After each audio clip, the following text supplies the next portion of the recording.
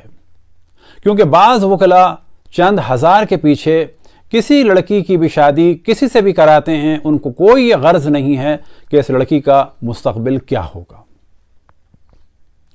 دعا زہرا کیس میں تمام پاکستانیوں کو شامل ہونا چاہیے، اسی طرح سے پوجا کماری کے لیے آواز اٹھانی چاہیے، اور ہم نے آواز اٹھائی تھی۔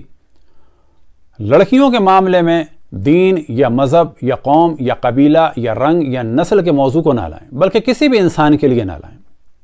کیونکہ سب سے پہلے انسانیت۔ آج اگر ہم نے کسی بھی لڑکی کو حق دلایا اور کسی بھی لڑکی کو استعمال کرنے والی کسی مافیا کو ختم کیا، تو اس کے معنی یہ ہے کہ پاکستان میں ہزاروں لڑکیوں کی عزت اور آبرو کا دفاع کر لیا۔ بس لڑکیوں کا استعمال چاہے تبلیغ کے لیے بھرچندی والے کریں، اور چاہے انڈیا میں متشدد افراد ویب سائٹ بنائیں مسلمان لڑکیوں کو بیچنے کے لیے، اور چاہے وہاں پر لو جہاد کے نام سے کام ہو، چاہے یورپ اور امریکہ میں محبت کے نام پر نیشنلٹی حاصل کرنے کے لیے لڑکیوں کو استعمال کیا جائے، کہیں پر بھی اس قسم کے کام ہوں اس کی ہمیں مخالفت کرنی چاہیے۔ جس طرح سے مولانا شبیر میسمی صاحب نے آواز بلند فرمائی، قائد ملت جعفری علامہ ساجد نقوی صاحب نے آواز بلند فرمائی، اور قوم کے دیگر افراد نے آواز بلند فرمائی۔ فوارہ چوک پر جو اجتماع ہے اس میں شرکت کریں، اور یہ اجتماع شیعہ عنوان سے نہیں ہونا چاہیے، بلکہ یہ اجتماع انسانیت کے عنوان سے ہونا چاہیے۔ اور تمام ایکٹیوسٹ چاہے وہ کسی بھی دین اور نسل کے ہوں، کسی بھی قوم کے ہوں، کسی بھی قبیلے کے ہوں، انہیں چاہیے کہ اب وہ ایکٹیو ہوں اور آگے بڑھیں جس طریقے سے بھی ہو سکے، اور جن جن لڑکیوں کا دفاع ہو سکے ان کا دفاع کریں بلا تفریق، رنگ و نسل و قوم و مذہب۔ دعا ہے کہ خداوند تبارک و تعالی تمام بیٹیوں کو ماں باپ کے سائے میں رہنے کی توفیق عطا فرمائے، اور جو بیٹیاں اپنے ماں باپ سے جدا ہو گئی ہیں ان کو ملائے، اور یہ معاشرے کی ذمہ داری ہے کہ ایسی لڑکیاں کہ جو گھر سے چلی گئیں یا اغوا ہو گئیں ان کی ہم توہین نہ کریں اور ان کو ٹیڑھی نگاہ سے بھی نہ دیکھیں۔ وصلی اللہ علی محمد و آلہ الطاہرین۔